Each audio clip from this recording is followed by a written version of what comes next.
After years of protest, the Revolutionary War broke out in 1775 with the shots heard round the world at Lexington and Concord. The war pitted a ragtag collection of militiamen against the world's foremost military power. But just how did the American rebels beat the odds and secure their independence? Well, that's the treasure we're out to discover. I'm Dan Luer, and this is History for Humans.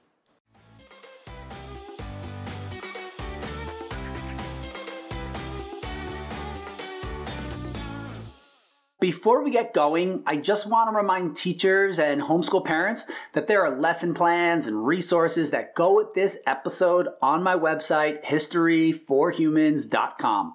And now, our exploration question for today's episode is, what were the key factors and battles that led to the American victory in the Revolutionary War?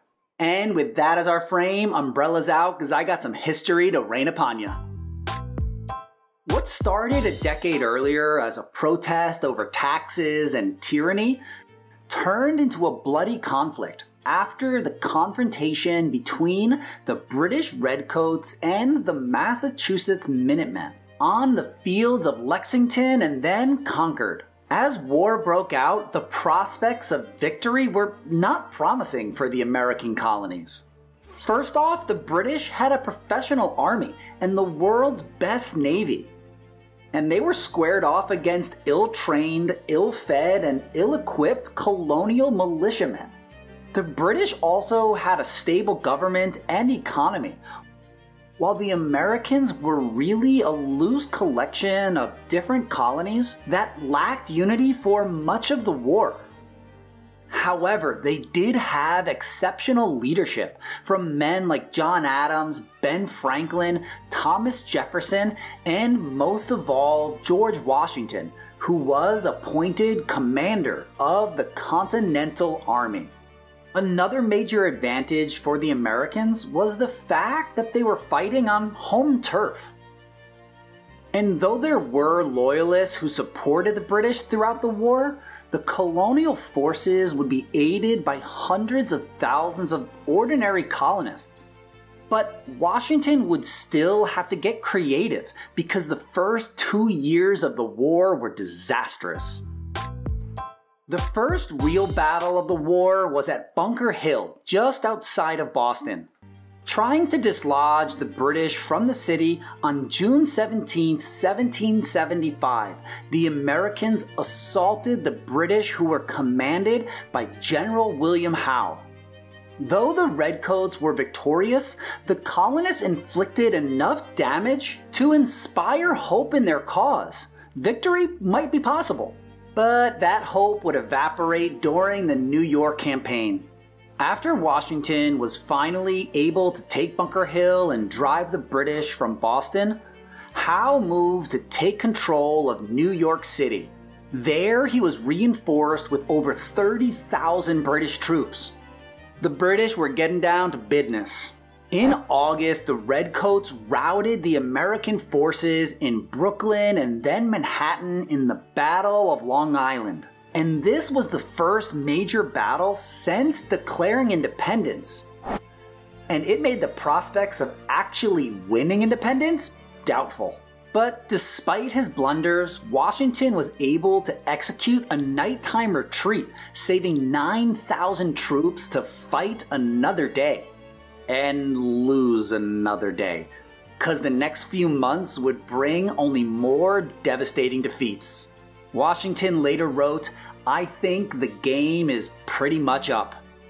Clinging to the last bit of hope after retreating from New York and New Jersey, Washington had Thomas Paine's recently published pamphlet, The American Crisis, read to his men.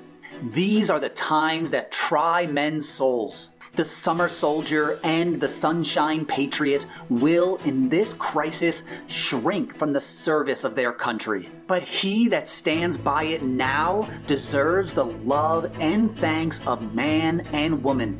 tyranny like hell is not easily conquered. Yet we have this consolation with us, that the harder the conflict, the more glorious the triumph. That's Thomas bringing the pain. And to sneak out a desperately needed victory, in the darkness of night on Christmas of 1776, Washington led 2,400 men onto boats across an icy and stormy Delaware River.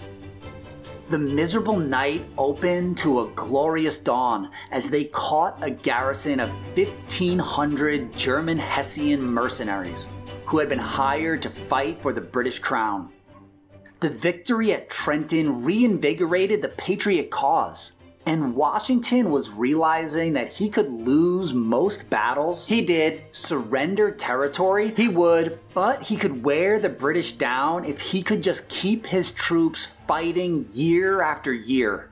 His genius was inspiring devotion from his men and keeping the fight alive, not in tactics or brilliance in battle. And support was on its way when an unlikely American ally jumped in the fight and changed the fate of the war.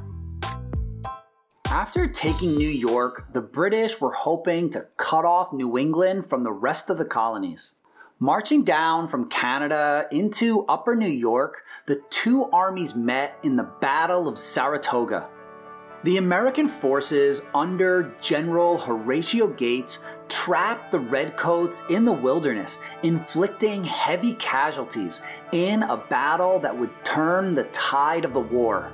The American victory at Saratoga convinced the French that the Americans could in fact win the war, and they looked to enact some revenge of their own on their longtime British enemies. The revolution was now a global conflict. With French reinforcements, the American cause looked more promising than ever. However, victory was still far off and far from assured.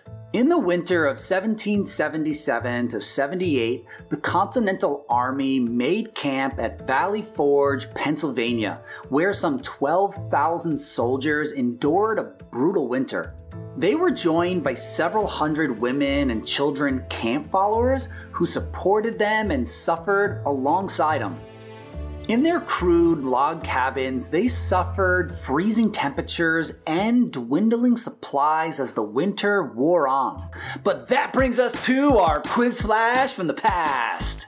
Which of these is true about the hardships that were suffered at Valley Forge? They had no shelter or even tents. They were out of weapons and ammunition. They survived by eating rats and mice. Or they were so short on clothing, the men were nearly naked.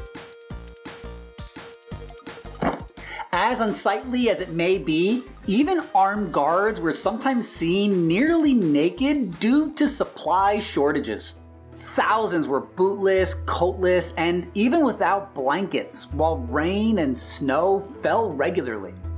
Throughout the winter, rations dwindled, and for weeks on end, thousands were nearly starving. And this allowed disease to spread, killing nearly 15% of the troops. But while they suffered and struggled, they also trained, and by summer they were transformed into a disciplined fighting force.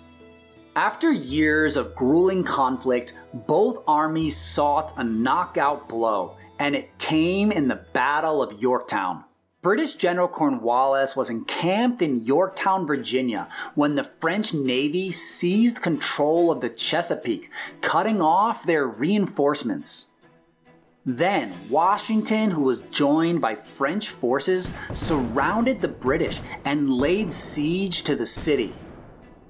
And on October 17, 1781, Cornwallis and the British raised the white flag of surrender, securing America's victory. In 1783, the Treaty of Paris was signed, officially ending the Revolutionary War. In the treaty, the British formally recognized the United States of America as an independent and free nation. The 13 colonies that had been ruled over by a distant monarch was now a republic, A nation of laws ruled by a constitution administered by men, not a king.